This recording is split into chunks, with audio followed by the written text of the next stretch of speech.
শিক্ষা মানুষের মৌলিক অধিকার, কিন্তু বাংলাদেশে অনেক শিক্ষা প্রতিষ্ঠান আজ রাজনীতির প্রভাবে প্রভাবিত।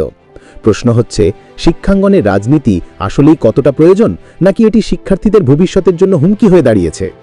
স্বীকার করতে হবে, স্বাধীনতা আন্দোলন কিংবা গণতান্ত্রিক অধিকার আদায়ে ছাত্র রাজনীতি একসময় গুরুত্বপূর্ণ ভূমিকা রেখেছে।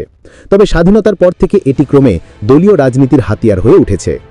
আজকের দিনে ছাত্র রাজনীতি মানে অনেক সময় পড়ালেখার ব্যাঘাত, সংঘর্ষ এবং শিক্ষার মান কমে যাওয়া। গবেষণায় দেখা গেছে, গত 10 বছরে রাজনৈতিক কর্মসূচির কারণে বিশ্ববিদ্যালয়গুলোতে গড়ে বছরে প্রায় 20 থেকে 30 দিন ক্লাস বন্ধ থেকেছে। সবচেয়ে ভয়াবহ দিক হল সহিংসতা।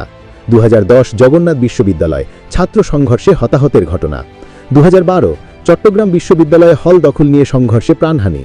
2018 সরকারি তিতুমির কলেজ ছাত্র রাজনীতির দ্বন্দ্বে এক শিক্ষার্থীর মৃত্যু। এবং সবচেয়ে আলোচিত 2019 সালে বুয়েটের আবরার ফাহাদ হত্যা। রাজনৈতিক মতবিরোধের জেরে নৃশংসভাবে খুন হন তিনি। মানবাধিকার কমিশনের তথ্য মতে গত 15 বছরে ছাত্র রাজনীতির সহিংসতায় 100 জনেরও বেশি শিক্ষার্থী প্রাণ হারিয়েছে, আহত হয়েছে হাজারো।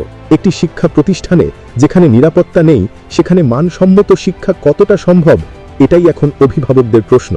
তাহলে বিশ্বের অন্য দেশে কি হচ্ছে? যুক্তরাষ্ট্র, যুক্তরাজ্য বা সিঙ্গাপুরে ছাত্র সংগঠন আছে ঠিকই, তবে সেগুলো মূলত একাডেমিক, সাংস্কৃতিক ও নেতৃত্ব বিকাশে কাজ করে। দলীয় রাজনীতির সরাসরি সম্পৃক্ততা নেই। অক্সফোর্ড স্টুডেন্ট ইউনিয়ন বা হার্ভার্ড স্টুডেন্ট কাউন্সিল ছাত্রদের অধিকার, গবেষণা এবং কল্যাণে কাজ করে, কিন্তু সহিংসতা বা দলে দলে বিভক্তির জায়গা নেই।